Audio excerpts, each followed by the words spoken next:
Hello, everyone. Welcome to another episode of The Clueless Capitalist, where we discover interesting startups, interview founders, and help you become less clueless with angel investing. My name is Razi. And my name's Osman, and welcome to The Clueless Capitalist.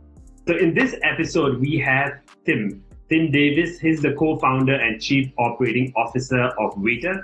And Waitrr is the only mobile ordering and payment solution that increases the capacity of floor staff, increases table turns, and increases average ticket size. But what does it mean for someone like us? Essentially, you go to a restaurant, you can place an order with a QR code. You don't need to wait for getting the attention of the waiter, and you can order your meal, you can pay for it, and you can leave all from the convenience of the Waitrr app. What is the origin story of Waitrr? Like, you know, when we met many years ago, you did share with me that you shared screen space with Shah Rukh Khan in a Bollywood movie, and then since then you went on to start Waitrr. So I'm just curious to know, like, what is the origin story? How did the two Tims meet together, and how did Waitrr come to be? Sure. So the origin story of Waitrr is actually my co-founder Tim Davies was in a restaurant here in Singapore, and basically everything that could go wrong with the experience did go wrong. So everything you talked about, Razi, about didn't get a menu when they were seated, took ages once they eventually got the menu, took ages for the restaurant staff to come over and take the order. Once they did take their order, got it wrong, so they brought the wrong food when they ordered it, so they had to go back and swap it. Then they wanted to pay at the end and couldn't wait to pay the bill. Like there was just not enough staff. This particular restaurant was like just working their butts off, but still delivering a terrible experience. And so that was the impetus to Tim Davies to go, I can solve this. I know the industry. I know that we need tech, that like everyone's got a phone in their pocket. Why aren't we doing this already? So that was the origin story for Waitrr's tech. How Tim and I met, we actually met at a Tech in Asia conference when I was working for another startup, and Tim was going around just meeting with other startups and getting to know the industry in the space. And so we got chatting about startup life and just sharing some of the wins and challenges that come in startup experience. And so we were literally friends for something like 2 years before I joined Waitrr. He was looking for someone to join the team, and his wife was pregnant. And so he was his wife was due to give birth in Europe. And so the day I joined was the day he got the call and he flew out of the country. And so I literally joined Waitrr and met the team without Tim Davies there. So that was the start of us working remotely. Obviously he's been back to Singapore since then. But that first period we were just working remotely, and our tech team is based overseas. So we've been really comfortable working in a virtual environment since well before COVID. Such an interesting story. I hope that particular restaurant that gave Tim Davies a horrible experience has now been onboarded as a client. I actually don't know what the name of the restaurant is. I should follow up with them and see whether we've signed them. Yeah. So Tim, over to you to explain to us what Waitrr does. So this is Waitrr. We're your digital waiter. With a team of only 10 people, we process $27 million in GMV, and this is how we do it. So you touched on this before, but a third of a restaurant's expenses goes towards manpower.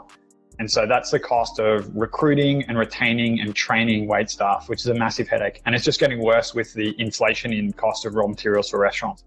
And so in response, they're investing in technology like food ordering kiosks, like what you see in quick service restaurants, or tablets on every table, which is what you might see in a full service restaurant. But neither solution's really all that great from a consumer perspective, nor for the restaurant. So no one likes inputting their credit card details into a shared tablet. And so what that means is that you can take the ordering from the tablet, but then you've still got the hassle of people having to pay at the cashier. And kiosks, it's basically just moved the queue from a human cashier to a machine. And as you can see here, it's not a great experience for consumers. And so with Waitrr, exactly what Razi said earlier. So guests walk into a restaurant, they scan a QR code on the table, it brings up a menu, they can order, they can pay, the order is sent into the point of sale system of the restaurant, and all of that is done within 15 seconds. And then the real aha moment is when they're done eating and it's time to pay the bill, they go, I've just got to wait I'm already done. And then they stand up and leave. And so it's quite easy for a restaurant to get started. We digitize the menu for them. And so We digitize the menu, create the QR codes for them, and they can go live in as little as 48 hours. Waitrr handles the payments. So we charge 2.5% per transaction, as well as a monthly fee, which varies a little bit depending on which functions of Waitrr the restaurant takes up. But on average, it's around $89 per month per outlet. And so the restaurants, I've already mentioned that they've saved on manpower. So that's a massive headache. So they're saving on that. They also increase their average check size through automated upselling and cross-selling. They also increase table turns because faster payments and faster ordering means that you can seat the next guest faster. And then they get access to data that they have never had access to before. So from a point of sale system, you can pull what people have ordered, but what you don't have is insights about the consumer. So how often are they coming back? Are they a first-time customer? Have they changed their purchase behavior? Can you reach out to them again if you haven't seen them for a while? And those are the sorts of things that Waitrr provides. We've been doing this version of Waitrr since 2019, and we're already doing double-digit growth. But then COVID happened, which, as you can imagine, led to a sharp decline in GMV during the restaurants when they were closed. But the demand for our solution skyrocketed. So we grew 5x between 2019 and 2020. We almost doubled in 2021. And this year will at least double again, but we're fundraising. And so we're planning on deploying that capital and accelerating our growth to really push through. And with that, we'll be processing $100 million in GMV within 12 months. But we're not stopping there. So we specialize in mobile ordering and payments, but that's only a piece of the solutions we provide to restaurants. So the next component is restaurants struggle to get access to capital. So they want to open a new outlet, but they've only been around for 3 years or less. And so they've got this very profitable business, but banks don't want to lend to them. So we could partner with fintechs to provide them with access to data. So using all of the information that we capture, so not only their revenue, but also what are the repeat rates of customers, what percentage come from first-time customers, how does that compare to the category? Then we can work with fintechs to lend them capital to open new outlets or replace equipment. FMCG players like Unilever or Diageo or Heineken want access to consumer insights. So they spend millions of dollars each year on market research to understand the purchase behavior of people buying their products. With Waitrr, we've got those insights. So oftentimes an alcohol supplier will only know how much of a particular beverage they're selling to which restaurant, but they won't know who's consuming it. So if they launch a new variant, they won't know whether that's cannibalizing their sales or whether this is incremental growth and they've increased their market share. And Waitrr QR payments. So we always have been doing ordering and payments combined. There's a segment of the market which we're not tapping into at the moment, which is the high-end dining, which is where people still want to order the traditional way from a waiter, but pay with their phones, so pay with Waitrr. And so the idea would be that in a restaurant where it's high touch, high service, then you can order from the staff. When you're done eating, you scan a QR code, it looks up the open bill on that table in the point of sale system, and then you pay it and then you leave. So it saves you the pain of having to wait to pay the bill.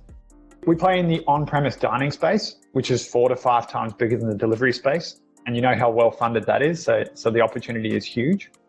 That's not me. That's my co-founder, Tim Davies. He comes from the restaurant business. So his family owns restaurants. He has grown up in the space. He's got more than 20 years F&B experience, from being a chef to a waiter to a restaurant manager, running restaurants in multiple outlets and across multiple countries. But he's not alone. He's got a team of entrepreneurs who work with him with exits before. We're now raising $3 million from a mix of VCs and angels. So we have a portion set aside for angels, hence the relevance of this conversation. And we're raising from angels on a convertible note, and the VC round will be on an equity round. And using that, we're going to be investing in 2 key things. So one is sales and marketing. So the tech is pretty much there. We don't really need to build that many new features. It's a case of rolling it out. We've already, as you can tell by our volumes, we've already got pretty significant scale. So now it's a case of expanding that. And the second portion is investing in more point of sales integrations, because the more restaurant POS integrations we have, the bigger the market we can service. Boom. I mean, that was a great presentation, Tim. And so from my perspective, I've got a few questions, because you mentioned something about the scale of cost for the traditional kiosk solutions. So in that term, how is it, what type of scale of magnitude are we looking at between a kiosk type solution versus a Waitrr? I mean, is it twice as expensive or? Significantly more. So if you're looking at so the two elements that we talked about was a kiosk and then a tablet. So tablets are easy. So basically the key difference there is the cost of all the tablets. So if you've got 50 tables, then you're going to pay for 50 iPads. Or you could go with a cheaper Android, but it's still 50 devices on every table. And you've got the operational cost of having to plug them in every night, because if you don't plug them in, they drain their battery. Then you've got the replacement costs. So kids drop them, they get drinks spilled on them. And so those costs are massive. Whereas if you compare that to the cost of a sticker, so that's orders of magnitude different. It's not like 10x, it's more like 100x. If you look at food ordering kiosks, so the ones which you see in quick service restaurants, I believe that it's thousands of dollars upfront cost, but then you've also got the cost of the real estate. So it's taking up space in your restaurant, and in a restaurant, you pay your rental based on a per floor basis. And so every square that you're taking up, you don't have a table there, is expense. So yeah, it's significantly more than $90 a month. Wow. And in terms of the floor square, the square footage savings that you're making, is that ever like a real factor that restaurant owners, restaurateurs would look at when they're comparing solutions, or is that something that you have to bring out in those conversations? We might highlight it if a restaurant flags that they're considering getting a kiosk, but as a general rule, we don't specifically target restaurants that would consider kiosks. A kiosk is a very quick service restaurant like setting, and we typically go after full service restaurants. So it doesn't often come up, but if it does, generally the restaurant wouldn't decide based on cost, although that is definitely a consideration. It's more the experience. Do they want to have a full service restaurant experience where people are ordering from the tables, or do they want people queuing up and then ordering and then going to the table? And so it's a good example of investments that restaurants are making in technology, but generally we target full service restaurants, which is more akin to the tablet on every table as opposed to the kiosk. Got it, yeah. And one thing I know is because I've used your service and I think it's amazing. And that's just me trying to be unbiased, but it genuinely completely changes the experience that I have within a restaurant. Like I go into a restaurant, I'm one of those unique individuals that walks into a restaurant, can't get hold of the attention of the server, can't get the attention of the server when it's time to pay. In fact, the only time they pay attention is when you get up to leave, and then suddenly, you haven't paid. And it's like, well, I've been waving you down for 20 minutes and you've not turned up at my table yet. And other times where you've walked into a restaurant and you've seen the queue and you just walk back out again because you think, I just don't have the time. And I've walked into cafes where I can just go sit down, scan the QR code, the product arrives at my table and I've already paid. So when I'm done, I just need to get up and leave. Completely changes the experience for me as an individual because I have social anxiety. You wouldn't guess it, but having to actually shout for a waiter to get their attention, I really don't like, and I don't think I'm alone in that. Just to add to what you're sharing, Osman, I think one of the things I've always struggled with whenever I go to a restaurant is I still don't know what the right etiquette is when you call a waiter. Like you just raise your hand, you wave at them. I know some people have some strange ways of calling a waiter, and you don't want to come across as rude. And I still don't know what the right way is. And I like to go to Dutch Colony Cafe, which uses Waitrr. And when I go in there, I don't know, I just feel, even before I start dining, before I place an order, I already feel at ease knowing that there's the Waitrr QR code there. I can just sit, scan, make my order, make my payment. I don't even need to be trying to wave at the super busy waiter and trying to get the attention for the menu. Once the menu comes, I'm ready to order. I have to wave again to get them to come over. It causes me as well some form of anxiety, and now knowing that there's a Waitrr solution in that particular cafe, I feel so much more at ease.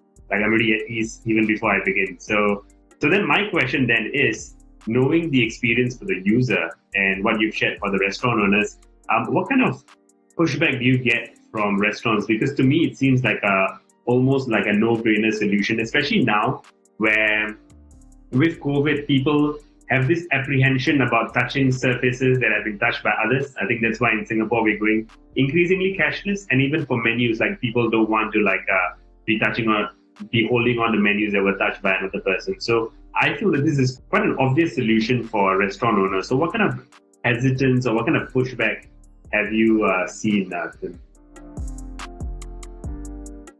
Yeah, no, you've raised a good point. So the biggest pushback we get is specifically the perception of a reduction in customer service. So a traditional restaurant, especially like a mum and pop shop where they've always had their kids serving customers and they feel like one of the things they pride themselves on is getting to know the customers and spending time and taking the orders. And the perception is if you involve technology in that, you're going to lose that customer interaction. And what they don't realize is, and one of the things which we actually explain is, using tech and using something like Waitrr isn't to replace your wait staff. It's to free up your staff's capacity to provide a better level of customer service than what they're currently doing. So if they're running around taking orders and processing payments, then that's not actually customer service.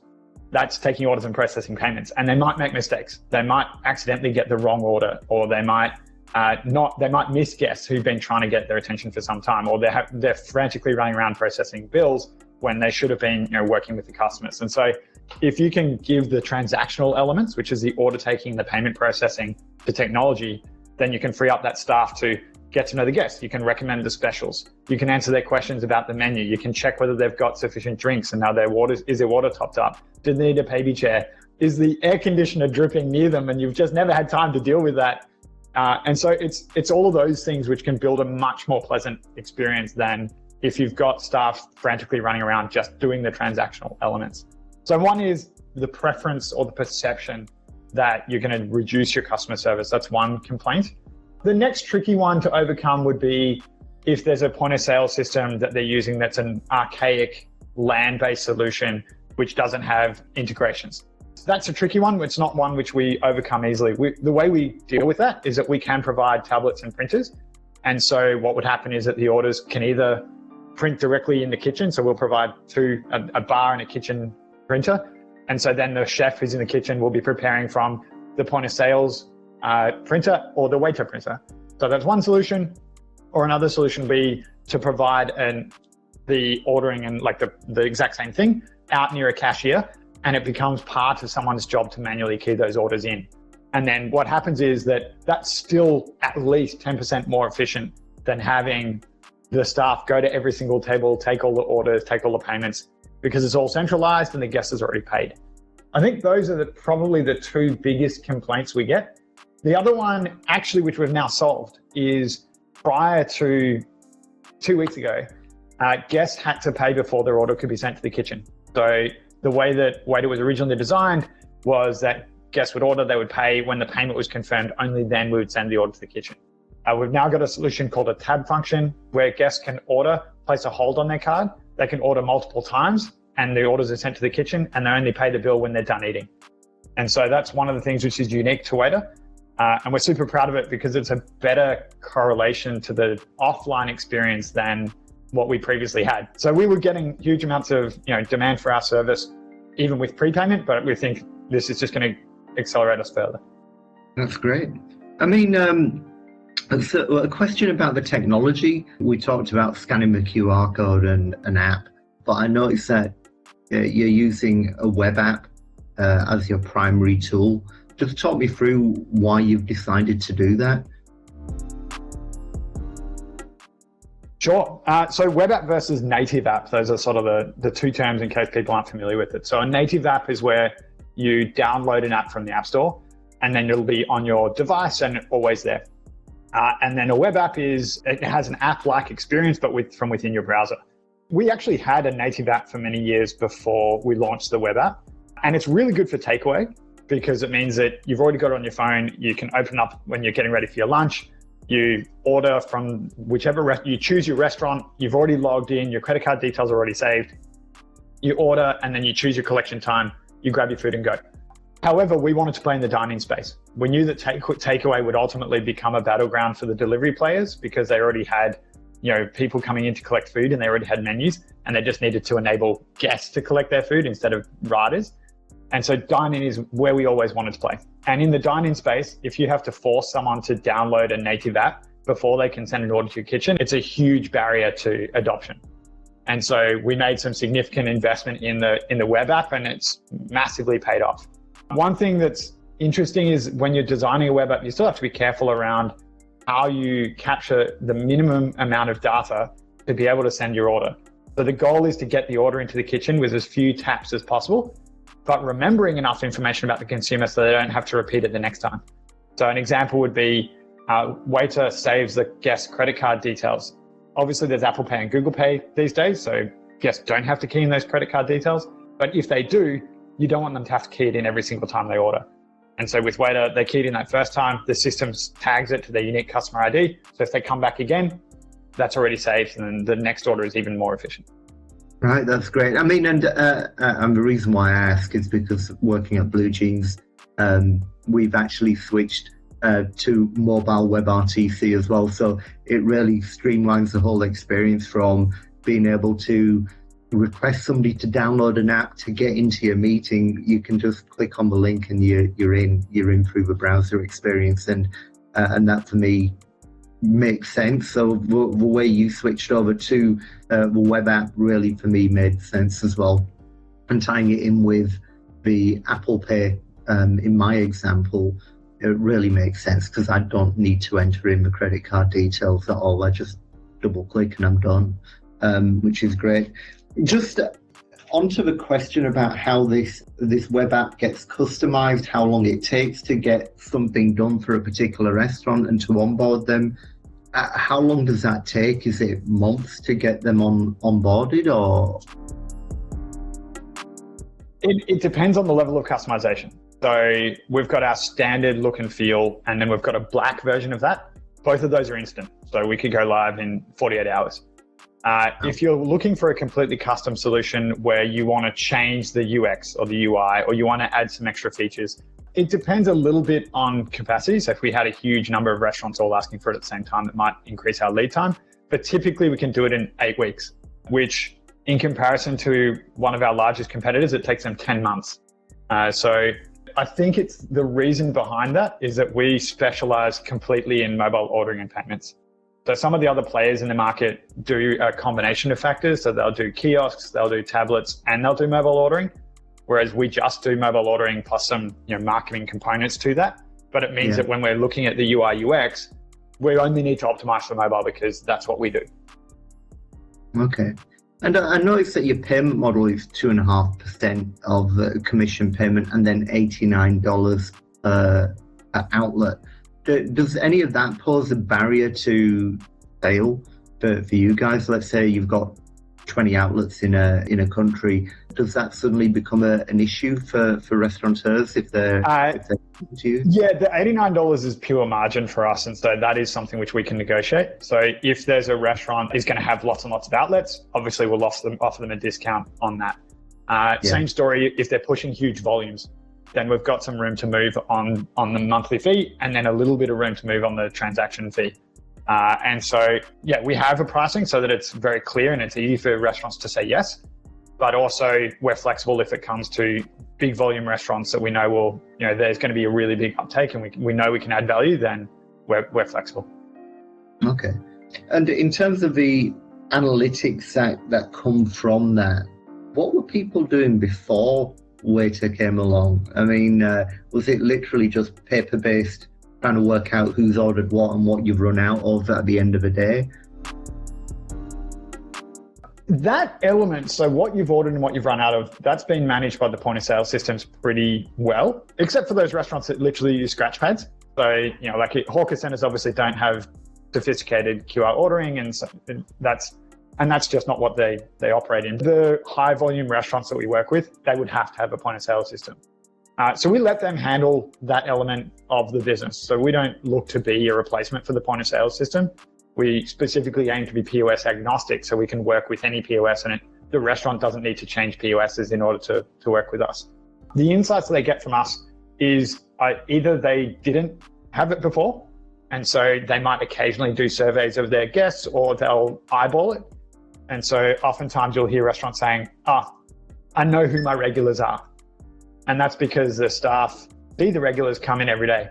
But there could be someone who goes there once a month who actually is a regular, but they're not there frequent enough that the guests would know or that the staff would know. And whereas with Waitrr, the system would know, like, this person's been there 24 times because he's been coming once a month for 2 years.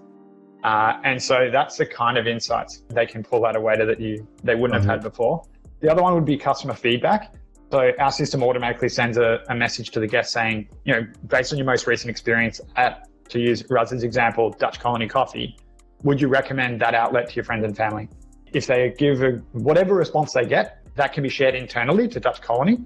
And if you choose to, they can share that on Google reviews. And so we've got ways of encouraging the likelihood that people will share positive feedback on Google reviews.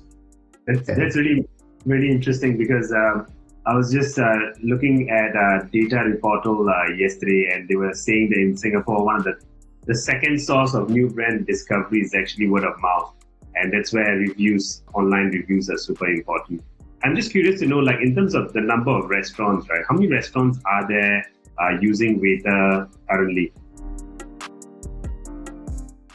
It's still early days for us. So we've got roughly 100 restaurants, a bit over 100 these days. We're adding at the moment, we're adding 3 to 5 restaurants a month to the platform. But with this fundraising, we're expecting to significantly accelerate that. So it's about 100, and most of those are in Singapore. Where else is Waitrr in? We're in France, the UK, Spain, Singapore, obviously, Australia, Malaysia, and USA. Wow, that's quite a big global footprint. So in total, like across globally, how many restaurants are using? Globally, it's still only 100. Like, it's something like 80 or 90 are from Singapore, and then the rest is outside of Singapore. We only launched outside of Singapore during COVID.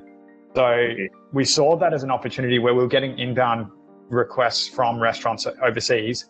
And we were like, now's the time to give this a crack, because if it dies for whatever reason, then everyone's going to be more forgiving, because right now these restaurants are hurting and we can perhaps help them. And so we did exactly that. And thankfully the system held up to it. Like we already had established a global payment gateway. We already had people who spoke multiple languages, so it was easy for us to do the translations. We could take multiple currencies, and we had POSs that were globally relevant. So it was actually quite easy to add extra countries. Okay, and I'm just curious to know, what is the acquisition process like? Does a salesperson from Waitrr walk into a restaurant, or do you approach like the Restaurant Association of Singapore and say, hey, look, we want to give a talk to all of your members to tell them about this QR-based ordering system that can help them save on manpower costs, especially if the bulk of the restaurants are from Singapore, and Singapore we know has a big issue when it comes to F&B staff, hiring and getting people to work in those restaurants because of the working hours and things like that. Like I mentioned earlier, I thought this would be quite a no-brainer. So I'm curious to know, like, how is the acquisition being done, and how could you possibly accelerate it? Sure. So there's a couple of elements. I just realized I didn't respond to your question around no one liking to touch physical menus. I think that was definitely a factor during COVID. Like we had people signing up with Waitrr just because it was a digital menu, and then the ordering and payments was a bonus on top. But I think that's less of the case now. I think now that occurrence rate of COVID is lower, and while there's still some people who don't like touching menus, I think that's not a big deciding factor for the restaurant. It's more the operational and the manpower problems that haven't gone away since COVID. So your question was, how do restaurants find out about Waitrr? How do we sign them up? What's our sales cycle like? So there's sort of 3 main ways that restaurants will discover Waitrr. One is people searching for QR ordering solutions, Singapore or QR ordering solutions, and they'll find us that way. The next one is through their point of sale system. That could be because they go to the website of their point of sale system and they'll see Waitrr listed there as one of the partners, or they'll speak to the sales rep of their point of sale system saying, hey, do you know any QR ordering solutions? And they'll recommend Waitrr because ours is one of the strongest on the market. Or third, they'll dine at one of our restaurants and they'll love the experience, and then they'll call us. And we've got some easy tools for encouraging restaurateurs who've dined at one of our restaurants to contact us. So that's the more restaurants we have, the more inbound leads we get. We, of course, have a sales team member who does cold leads as well, which would be physically visiting restaurants or calling restaurants in order to get them to sign up. We only hired our first sales team member in May this year, And so all of the growth that you saw in that presentation was organic or done by the co-founders. And so in terms of accelerating, the best ways we can do that is through like outbound sales and customer success, because the more restaurants we have, the more outlets they open, as well as integrating more point of sale systems so that we get listed on more websites, and then you get that nice inbound lead where we're already integrated with the POS. Very nice, yeah. I mean, and what about, this is completely not a clueless capitalist, it's almost more of like the marketer and me asking you this, like what about giving talks? And like I would assume that the way I would approach it is I'll go straight to the restaurant association and say, look, I have this, let me educate or give a talk to all of your members. You know, I go to every single restaurant association there is in all of the markets that you mentioned and say, hey, look, this is what we have and this is how we can help, and we'd like to share some of our experience. We would do that. I think it's just been a capacity constraint. So the way that we've done it, just because we've got a small team, so we've got 10 people literally globally. And so we just haven't set aside the time to do that sort of outreach. We have given speeches at various events. So example would be the quick service restaurant event, which was held in Singapore a couple of years ago. I gave a speech there. We have booths at expos and restaurant industry events, and then people will come up to us. Oftentimes we'll partner with a POS company on that. But direct outreach to Restaurant Association of Singapore, in reality, I haven't spoken to them personally just because they are expensive for suppliers to participate in. So doing sponsored content is not cheap. And so it's probably something we would do when we close the funding round. So I just wanted to go through some of your use cases as well, because we've talked about restaurants predominantly here. And when I was looking on your website, you've got airports, you've got convenience stores, and you've got hotels. Maybe if we can just touch on a few of those, maybe the airports and the hotels as well. Just to understand, what would that typical deployment use case look like in an airport? Sure. So airport, we were working with Changi Airport, especially during COVID. And so we're still supporting some of the restaurants at Changi Airport, and they're mostly using it for the takeaway function or grab and go. So the way that works is that you'll order from a restaurant before you get to the airport. You'll choose your collection time, which is usually 15 minutes before your flight. You grab your food and then you go, and you don't need to. It basically solves that problem where you're rushing for a flight, you're hungry or thirsty, and you're already through security or whatever it is, and you see a big queue and you're like, I don't have time. So with Waitrr, it solves that point. So that's one use case, is the takeaway one. During COVID, we were doing gate delivery, and the way that worked was we had QR codes at the various gates, and it meant that when you scanned the QR code, it would bring up a list of restaurants that were delivering to that gate. When you placed your order, it would get sent to the kitchen, and then part of the airport operations would bring the food over to the gate. And so then, and they would call out your order number, and your food was there. That was particularly valuable because during COVID, the guests were restricted to areas, and so they couldn't walk around the airport and go shopping. And so that was the only way they could get food. So we were supporting them in that. So hotels, we can look after the restaurant in a hotel. That's self-explanatory. It's similar to what we do in any restaurant or bar. The key difference for a hotel is we can also do in-room dining. So we do that at some of the hotels. An example would be Axel Hotels in Spain. And the way it works is that guests scan a QR code in the room, and then it brings up the menu, they order, and then they pay, and then the food is delivered to the room instead of being delivered to the table. So it's using our exact same tech. It's just that instead of having table numbers encoded in the QR code, you've got room numbers. So it's really good for restaurants, because restaurants or like in-room dining for hotels, sometimes what will happen is that people will call to get room service and someone won't be there to take the call, or they just don't have capacity, or they'll make mistakes.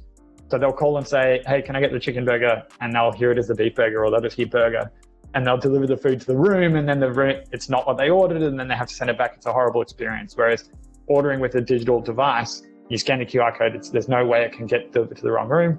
There's no way you can order the wrong thing, and it just solves that pain point for them. Yeah. The other use cases we've got would be entertainment. So in the event of let's say a big music event or a sporting event, everyone queues up to get food during the breaks. And so that's where Waitrr can step in, where people can order before they get to the kiosk and go and collect their food. Or if the arena was investing in it, you could even scan a QR code on the seat and then order, and someone could run the food to you.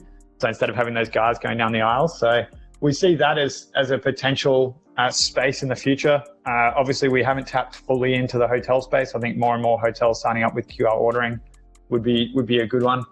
And then private clubs, we're already working with Singapore Polo Club. And so places where you can scan a QR code on a lounge or down by the pool and then order and pay there is an advantage, because it's really hard to have wait staff going around and looking after all of those clients. So those are some additional things that we're playing in. Yeah, great. I mean, like the running joke for me is where like when I got some of those toast shops which sell toast and tea and egg, and you've got all these different options. And it's because I speak with a very broad English accent, and my sister, when she comes to visit, she's got a very strong Northern accent, a lot stronger than mine. And she'll be like, "Oh, I'd like to have this, and I'd like to have that, please, and I'd like to have..." There's lots of please and thank yous and lots of superfluous words, and invariably the order is always wrong. You know, and it's just toast and it's tea and it's an egg. But I can guarantee it's the wrong type of bread, it's the wrong type of topping, and it didn't come with the egg, but she wanted the egg. And I just say to her, just accept that this is a fact of life, that you will get the order wrong, and no matter how often you place it.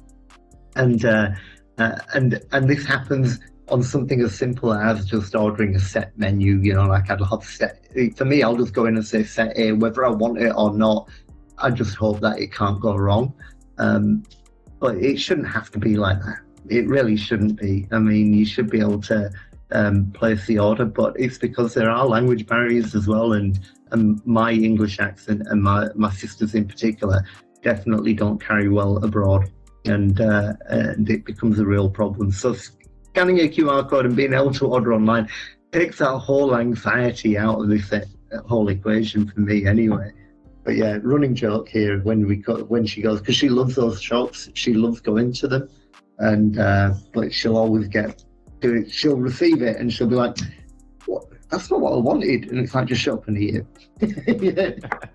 I remember in a previous role, we were talking to hotels, and one of their particular pain points was they're Australian-based hotels. They get lots of visitors from places like Japan and China.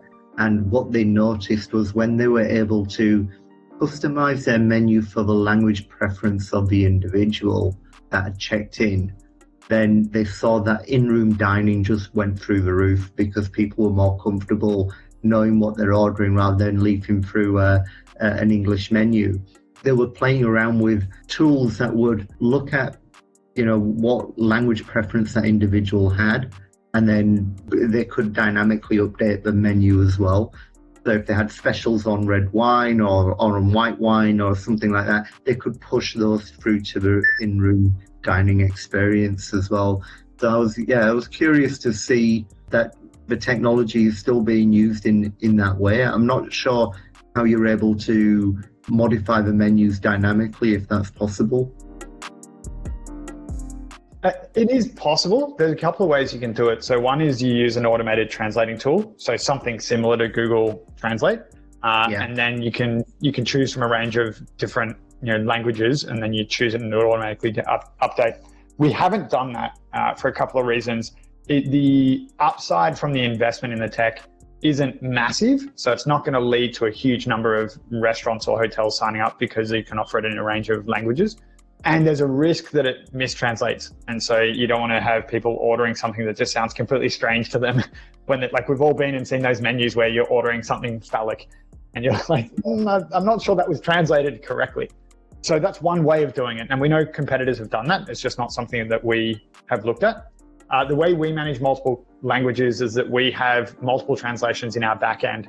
And so then the system will check what the language is of the device they're using, and then display the various fields in that language. So a French restaurant. So if I go to one of the menus of a French restaurant partner now, it will display all of the menu buttons and things in English, but the menu will be in French, or the elements that are provided by the restaurant will be in French. If the restaurant gave us the menu in English and French, then it would display it in English because it knows that my device is English. So it is something which we could optimize further, but it's not something that we're exclusively focused on in terms of tech effort. Okay. And yeah, so that was going to lead me on to the airports one as well, because there's people from different parts of the world and different language. Can we manage that? The beauty of the answer is we could manage it. We haven't chosen to, except for what I've just described about automatically changing the language based on the preferences. The other thing which is good about ordering from a device is that it means that you've got time to order and you can translate things yourself. And so maybe their ability to read English is much stronger than their ability to speak English. And so being able to order from a phone instead of having to verbally tell someone what you want and then respond to questions and then they might get it wrong, it's a lot easier doing it from self-service. Yeah, got it. Okay. I've got a few questions around the growth as well, because you showed your growth from in 2020 to 2021. It was roughly around 68% growth.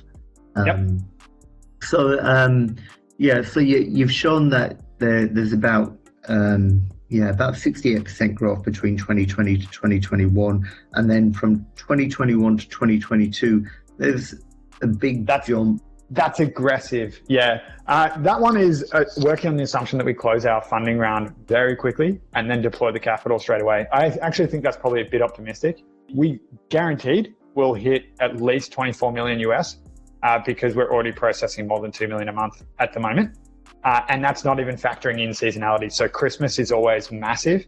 And so it's probably more likely, even if we didn't close our funding round and even if we didn't deploy any extra salespeople or anything like that, at least we'll hit 28 million. But I'm actually expecting that it'll be higher than that. Okay. And in terms of your funding round, obviously when you've got this type of uncertainty, what valuation are you going in with for that funding round? Sure. It depends a little bit on the type of investor. So for a VC, because it's an equity round and the ticket sizes are higher and therefore the percentage of the business they would acquire is higher, it's a US $12 million valuation. If it's for angel investors and they're looking at a lower ticket size, then we can give them a discount, and especially as it's a convertible note, which means that they'll be able to provide the funds faster. We do it on a convertible note with a valuation cap of $8 million. All right, okay. What's the minimum ticket, since we are speaking about angel investing? Sure, it's 30,000 US. Okay. And then could you just go to the slide where you shared about how the funds are going to be used? Obviously that it's going to contribute towards our GMV and our transactions and will get us new restaurants, but that doesn't say how. The bulk of it will go into sales and marketing.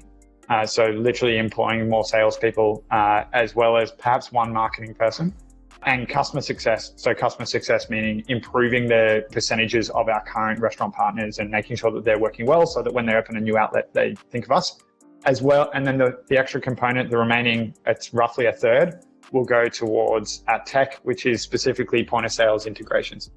Okay. I mean, the goal of 1,200 new restaurants is quite ambitious, but then you aim to do this over the next 12 to 18 months. So it's going to be a fairly big sales team that's going to go out there and that's why the bulk of it is going towards sales. Got it. And I was just curious. So one thing I've noticed these days in Singapore is that when I want to make a reservation, because there have been so many no-shows, now I have to pay, say, $20 per pax just to confirm that space. So I'm wondering, do those players also have ordering, or is there a space that Waitrr is also looking to enter, or is that something that you are ordering altogether? I would say that they would be potential collaborators for us. So no, the reservation players don't have ordering. As a general rule, they've never invested in that tech.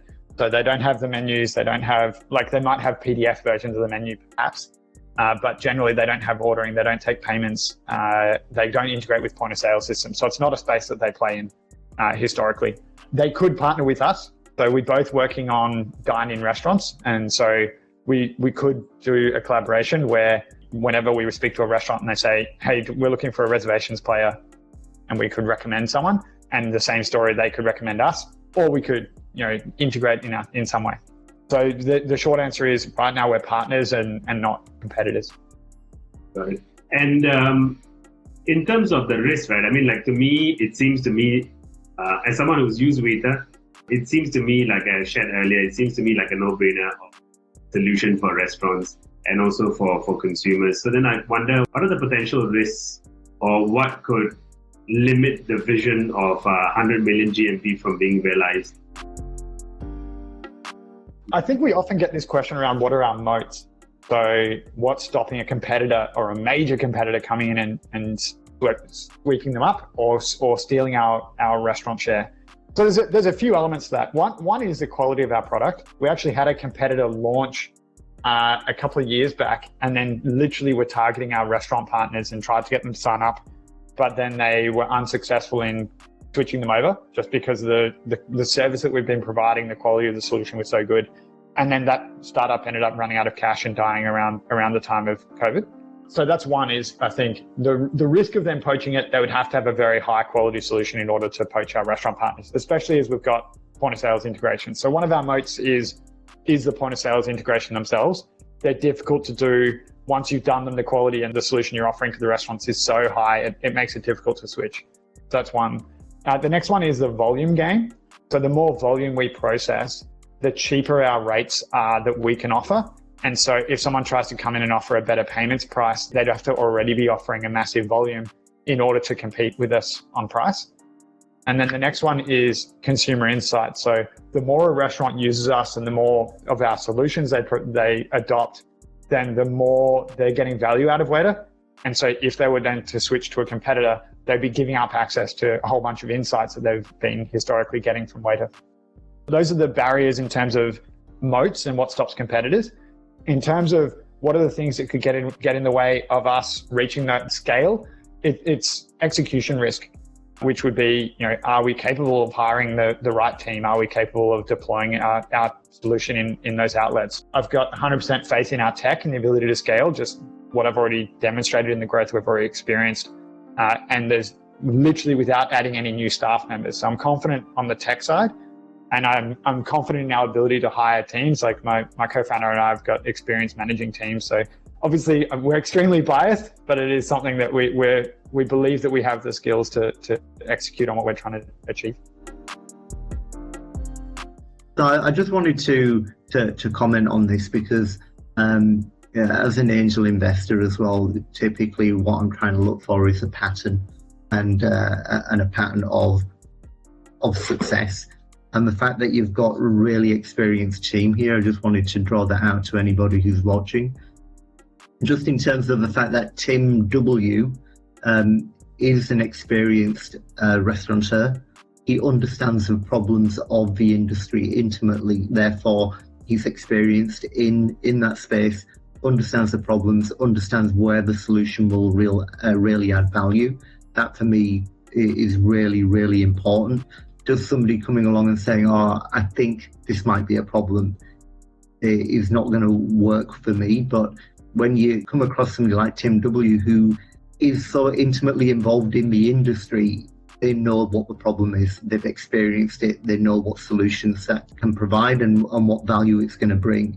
The CTO also gives me massive amounts of confidence. He's got a lot of experience in terms of app development, and therefore that gives me a lot of confidence. You yourself, Tim, have got the experience within the industry, both in fast-moving consumer goods. Unilever is a great background to come in with. And then your CFO and CIO, he's done multiple startups. So I think all of this combined gives me an impression that the team, even if you have disagreements, you're likely to just get behind it and just commit and execute. And that for me is where I think this is gonna really stand out for me. When you look at the team and you're evaluating them, experience, been around this before. You yourself, Tim, have been a GM of a number of different startups as well. So for me, this gives me massive amounts of confidence. Should I invest in a startup? If you can see this level of experience and this level of not just experience in the industry, but experience in building a business from scratch and scaling it, then this is pretty much what you're looking for. I mean, I definitely agree. I mean, one of the things that I got really interested in was the CFO and CIO and the fact that he's built a marketplace for restaurants to reorder supplies. And yeah, like you mentioned, it's a super experienced team. And since, I mean, it is a very experienced team.